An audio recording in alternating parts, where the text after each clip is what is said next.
Welcome to Module 4 of the Flipped Classroom Formula, where we'll be talking all about the most important people in your room, your students.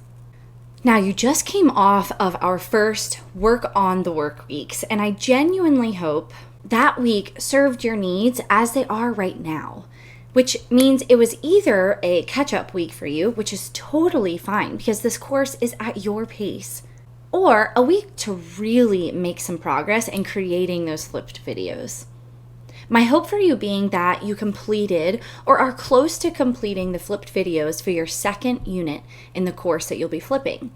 Now that we're done going over video creation in this module, which is a beast, we'll still be focusing on content creation, but rather than videos, we'll discuss the processes or procedures to build as part of your flipped classroom that will help really set your students up for success year after year.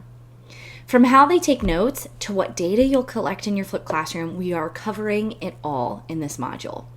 This module continues, but also concludes phase 2 of the flipped classroom formula, where you are creating the content of your flipped classroom. The content of this module is all about your students, what they will be holding and doing with the flipped videos in your class.